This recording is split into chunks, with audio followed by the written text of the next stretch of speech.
In 1964, audiences were treated to a dramatic retelling of the Rudolph the Red-Nosed Reindeer saga. Beloved by millions, the TV special has been replayed every holiday since. But what the audience didn't know is the story behind the story. A story filled with controversy, personality conflicts, and really bad weather. This is the story you haven't heard. This is the true holiday story.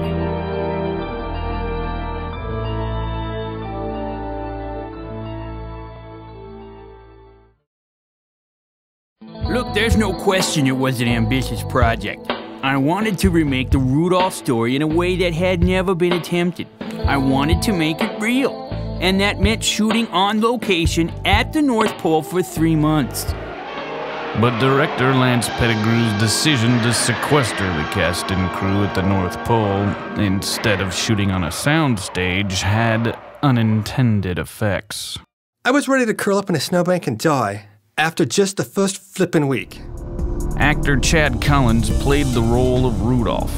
Brash and outspoken, he was known in Hollywood circles as a party animal with a propensity to abuse drugs and alcohol. Once in isolation, his addictions only intensified. I remember Chad just hardly being able to remember his lines. He was pretty much either drunk or on something most of the time. Chad was a total nightmare. This one time, he was halfway through a line and then totally spewed all over me. That was hard to forget. There was nothing to do up there but drink. Yeah, I guess I could have raided the craft table like Hermes and gotten fat. But it was more fun to sit in my trailer with a fifth. It's true, Bruce was rather fond of the on-set snacks. They were pretty worried about him getting, fat. I'll never forget those delightful croissant sandwiches and sausage kebabs. Pettigrew also struggled with Simmons and his desire to change his character. I never understood why Hermie wanted to be a dentist. It seemed totally random. Why couldn't Hermie have wanted to be, I don't know, a dancer? Something a little more fanciful, you know? I could not get it through his head. Someday, I'd like to be a dancer? What?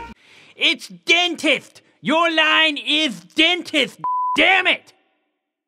Yeah, that Hermie. He broke into the wardrobe trailer one night, walked in on him trying on leotards and tutus. Union don't pay me enough to see that shit. British actor Niles Hemingway, a veteran of countless theater productions, was cast as the Abominable. My character required a lot of subtlety. The lines could not simply be read, they had to be caressed and shaped, or the Abominable would simply not be scary.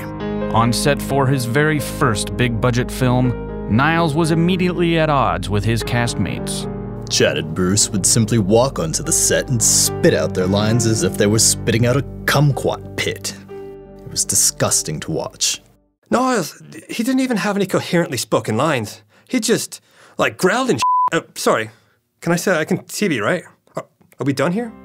Making the experience easier for Niles was his apparent affection for Susan Novikov, the young actress that played the part of Clarice. Unlike many on the set, she was truly a sweet person. I enjoyed her company immensely. When we first started shooting, you could tell. Something was happening between Susan and Niles. I noticed them smooching and nuzzling between takes when they thought the cameras were off. And no one was looking. But Niles was in for a rude awakening one fateful Arctic night. I approached Susan's trailer with fresh flowers I had flown in from Zanzibar. I opened the door and there was Susan with Scott Watkins, the actor that played Yukon. They were entwined in a seething, heaving mass of flesh, hair, and scented oils. My heart was crushed. I'm certainly not proud of what I did that night, but Yukon had a real animal magnetism, and I've always had a weakness for overly hairy, brutish men with massive mustaches. What can I say? I was a lot like my character, always in search of a conquest. And let's just say, I struck it rich. Yukon was just like that, just an insatiable, grotesque man. The night before, he was with Rudolph's mom. After that night, Niles was never the same. Niles' character really suffered once his heart was broken. He just lost it. With massive drama occurring in the background, the cast tried their best to focus on the final week of shooting. Basically, you were dealing with a bunch of people who couldn't stand each other. That last week was hell. I was totally torn between two lovers. If I could have put Niles' head on Scott's body, it would have been the perfect man-beast. You see, the last scene is a love fest. But those people hated each other. So in a way, that was damn good acting. With the final scene complete and the production finally wrapped, the actors and crew went their separate ways. Though the experience was difficult for everyone, the show turned out to be an unqualified success. Lance, Chad, Bruce, Niles, and Scott would each make millions. Studio executive Terrence Voigt explored the idea of a sequel. Well, we pushed them for a sequel in the 80s, but there was just no way the same cast would ever work together again. We even looked at bringing in new actors. We really just didn't think the public would buy Kermit the Frog as Rudolph, or Fozzie Bear as the Abominable. Despite all the hardships and bruised egos that occurred during the production of Rudolph the Red-Nosed Reindeer, the crew succeeded in producing an endearing classic that has thrilled children for over 40 years.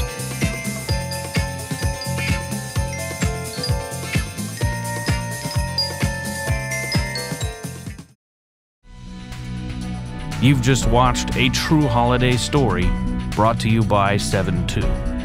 Happy holidays to all.